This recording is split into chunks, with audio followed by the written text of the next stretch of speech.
अस्सलाम वालेकुम जमात अजतम। जैसा कि आप जानती हैं कि आपको पहले हमने उर्दू अलिफ़ जो है जिसमें हमने आपने को जो है किताब के हवाले से पढ़ाया है, ठीक है, जिसमें आपने अखलाक नबी पढ़ा है, इस्लाम में गिरदगरी की मजम्मत पढ़ा है, इसके बाद आपने नज़म हामद और गज़लियात पढ़ी हैं।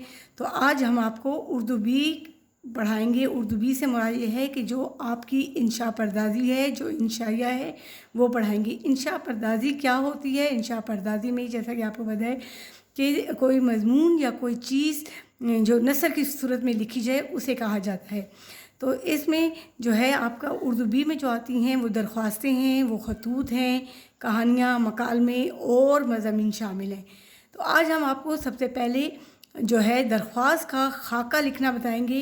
हालांकि इससे पहले भी आपने दरख्वास्तें लिखी हैं, आप दरख्वास्त लिखने के तरीक़ेकार से वाकिफ़ हैं, लेकिन आपको ये बताती चलूँ कि अब जो हम आपको तरीक़ाकार बताएंगे वो बोर्ड की डिमांड के मुताबिक है।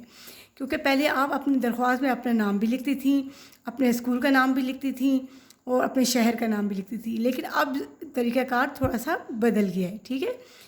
दरख्वास्त होती क्या चीज़ है? दरख्वास्त का मतलब क्या है? दरख्वास्त वो ख़त है या वो चीज़ है जो एक सरकारी मुलाजिम या आम शहरी किसी भी अफसर के पास भेजता है, और इस सिलसिले में कुछ असूल होते हैं। यानी सरकारी अफसर या ओहदेदार को उनके अलकाब व आदाब के साथ मुखातिब किया जाता है। इसलिए जिस अफसर को दरख्वास्त भेजनी होती है, सबसे पहले उसका ओहदा और पता लिखना चाहिए। ओहदे से मुराद ये कि जिस तरह आप दरख्वास्त लिखती हैं प्रिंसिपल साहिबा को, तो आप क्या लिखती होती हैं? बखिदमत जनाब प्रिंसिपल साहिबा, ठीक है। नीचे जो है आप उसका एड्रेस लिखती हैं कि वो किस स्कूल से ताल्लुक़ रखते हैं, किस शहर से हैं। दूसरी बात, आप उनको जो है मुअद्दबाना तरीके से मुखातिब करती हैं, जैसे जनाब आली या जनाब आलिया वगैरह कहती हैं।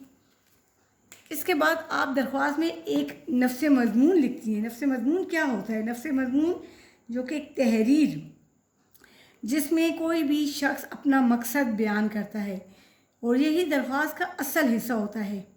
कोशिश करनी चाहिए कि जो नफ्स मज़मून होता है वो मुख्तसर हो, वाज़ेह हो, तवालत नहीं होनी चाहिए, और अगर उसके दरमियान कोई दूसरी ज़बान के अल्फाज आ जाएँ तो उन अल्फाज को कोसैन में यानी ब्रैकेट में लिखना चाहिए, ठीक है। नफ्स मज़मून को जो इसका इख्तिताम है वो कैसे करना चाहिए? मुअद्दबाना अल्फाज में, जैसे हम करते हैं ऐन नवाजिश होगी, आपकी मशकूर रहूँगी, ठीक है। तो अब आपको दरख्वास्त के जो असूल तो थोड़े बहुत पता चल गए हैं, लेकिन अब मैं आपको यहाँ दरख्वास्त का खाका बताती हूँ कि खाका कैसे है। ये हमने 2 स्टार जो लगाए हैं, इसका मतलब है 1 फिंगर गैप। ये आपकी देखिए मार्जिन लाइन है, ये भी यहाँ भी मार्जिन लाइन बनी है। आपने यहाँ भी लिखने से पहले मार्जिन लाइन से बाहर नहीं आना, यहाँ जब लिखना शुरू करेंगी तो मार्जिन लाइन से बाहर नहीं जाना। जो आप चीज़ लिख रही हैं, जो आप नसर लिख रही हैं, जो आप मवाद लिख रही हैं, जो मज़मून लिख रही हैं, या जो तरीक़ाकार है उसमें आपने मार्जिन लाइन से बाहर नहीं लिखना होगा। अब यहाँ पे देखिए मैंने लिखा है खाका बराए दरख्वास्त, और यहाँ पे जो खाका है मैंने 1 फिंगर गैप दिया है। याद रखिए कि 1 फिंगर गैप, अगर आप 2 स्टार लगाती हैं तो वो आपके 1 फिंगर बनता है। ऐसे नहीं कि आप जो है थम्स रख लें अपने या 2 फिंगर का गैप दे दें, इस तरह नहीं करना है। आपने 2 स्टार लगाएं तो ऑटोमेटिकली आपका 1 फिंगर बनता है। 1 फिंगर के बाद आप लिखेंगी बखिदमत जनाब प्रिंसिपल साहिबा, यानी आप प्रिंसिपल साहिबा को मुखातिब कर रही हैं। इसके अलावा ये बताती चलूँ कि आपको जिस हवाले से भी आपने दरख्वास्त लिखी होगी उसका हम आपको तरीक़ाकार ऊपर बताते रहेंगे साथ साथ, लेकिन चूँकि मैंने आपको खाका लिखने के लिए प्रिंसिपल साहिबा को मुखातिब किया है, प्रिंसिपल के हवाले से मैं तरीक़ाकार बता रही हूँ। तो प्रिंसिपल साहिबा के बाद आपने क्या है, एक छोटा सा कामा लगाया है। उसके बाद है अलिफ बे जीम स्कूल। अलिफ के बाद भी कामा है, बे के बाद भी कामा है, और जीम के बाद भी कामा है। तो इसका क्या मतलब हुआ? Peshawar model school. मगर आपने अपना स्कूल का नाम नहीं लिखना। जब आप अपने स्कूल का नाम लिखेंगी तो आपकी वो दरख्वास्त जो है बोर्ड वाले कैंसिल कर देंगे, आपका वो सवाल ही कैंसिल कर दिया जाएगा। इसलिए आपने क्या लिखना है? अलिफ बे जीम स्कूल। अब आपका है दाल डाल रोड, जो हम लिखते होते हैं वर्सक रोड, पेशावर शहर। तो हमने कुछ भी ऐसा नहीं लिखना, हमने लिखना है दाल डाल रोड सीन शीन शहर, ठीक है। ये हमने प्रिंसिपल साहब को जो है क्या है, हमारा दरख्वास्त लिखने का जो असूल था, जो मकसद था, वो हमने जिसको हमने दरख्वास्त लिखनी थी उसको मुखातिब किया है। अब हम उसको दूसरी लाइन में आप आ जाएं। देखिए आपको मैंने रूलर से एक लाइन लगा दी या मैंने डॉट लगा दिया, तो इसका मतलब ये है कि जनाब आलिया जो है, जनाब के नीचे जनाब आलिया आ गया। ठीक है, मैंने ऐसा भी नहीं लिखा कि बिल्कुल इधर लिखा है, ऐसा भी नहीं किया कि बिल्कुल एंड में इतना बहुत सारा मैं गैप दे दूं और यहाँ पे मैंने लिखना शुरू कर दूं, ऐसा भी नहीं है। ठीक है, तो आप देख रही हैं कि जनाब के नीचे जनाब आलिया आया। इसके बाद हमने अपना नफ्स मज़मून शुरू करना है, जो कि मैंने आपको बताया कि हमने क्या जो है अच्छे अल्फाज में, मुअद्दबाना अल्फाज में लिखना है।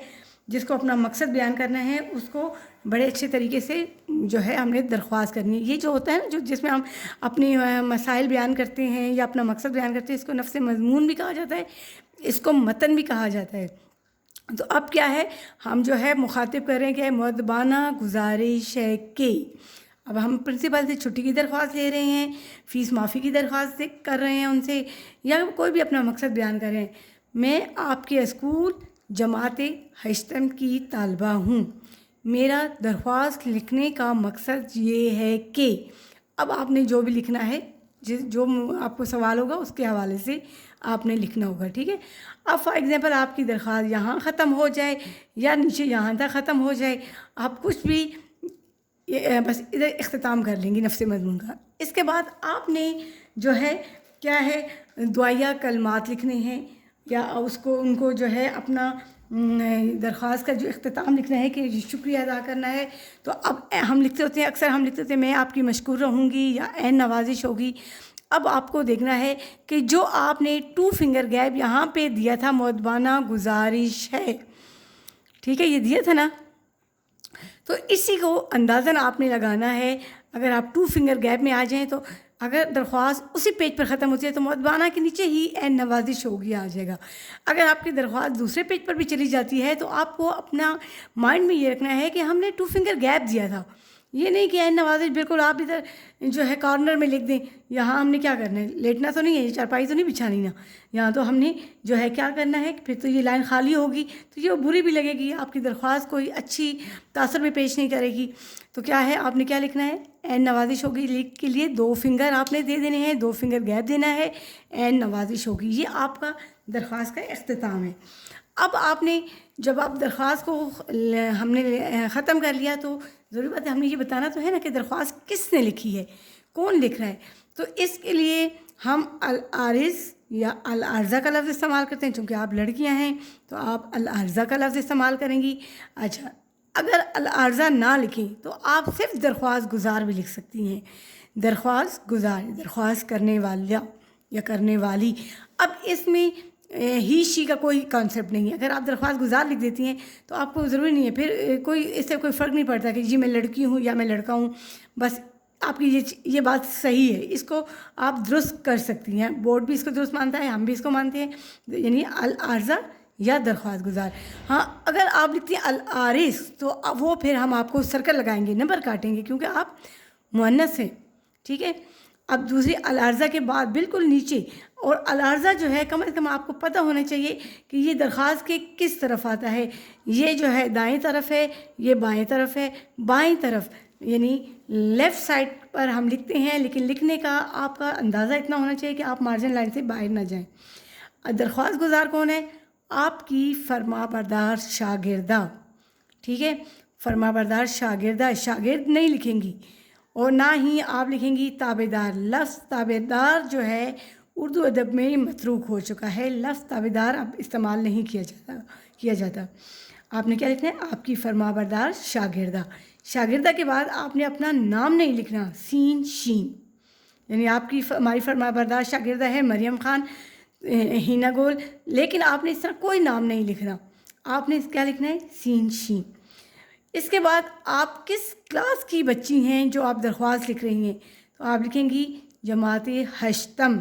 अब यहाँ पे आपने अपना सेक्शन नहीं लिखना, ABCD GMPS कुछ भी ऐसा नहीं लिखना, सिर्फ लिखना है जमात हश्तम। ठीक है, कि यानी हश्तम जमात की बच्ची ने दरख्वास्त लिखी है।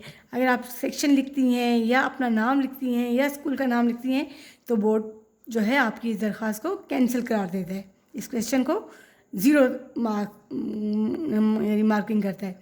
اچھا، اب جماعت ہشتم کے بعد آپ نے لکھنی ہوتی ہے تاریخ، یہاں دائیں طرف نہیں لکھنی بلکہ اسی طرف آپ نے لکھنی ہے مورخہ۔ مورخہ کیا ہے؟ 14 ستمبر 2020۔ اب آپ نے یہ دیکھنی کہ تاریخ آپ نے کون سی فگرز میں لکھنا ہے، آپ نے اردو میں لکھنا ہے، انگریزی کے فگرز استعمال نہیں کرنی، ٹھیک ہے؟ مورخہ 14 ستمبر 2020، یہ آپ کا درخواست لکھنے کا طریقہ کار ہے۔ سمجھ آئیے آپ کو؟ تو یعنی کیا ہوتا ہے، درخواست کے آخر میں ہمیں دعائیہ کلمات لکھنے ہوتے ہیں، میں آپ کی مشکور رہوں گی، نوازش ہوگی۔ پھر جو ہے درخواست لکھنے والا جو ہے کیا ہوتا ہے، العارض یا درخواست گزار جو ہے اپنا نام پتہ لکھتا ہے، اور سب سے آخر میں جو ہے تاریخ لکھی جاتی ہے، ٹھیک ہے؟ تو دوسری چیز آپ یہ بھی یاد رکھیں کہ کبھی کبھی ہم جو ہے ناظم کو خط لکھتے ہیں، یا جو ہے ہیلتھ منسٹر کو خط لکھتے ہیں، وزیر صحت کو، تو اس میں ہم کیا لکھ سکتے ہیں، وہاں پہ ہمیں سب سے بیسٹ اور بہترین جو لفظ ہے وہ ہے درخواست گزار کا۔ درخواست گزار اہل محلہ، یعنی آپ بہت سارے لوگوں کی طرف سے درخواست لکھ رہی ہیں، اہل محلہ یا باشندگان ضلع الف ب ج، پھر وہاں آپ کی جماعت لکھنے کی ضرورت نہیں ہے۔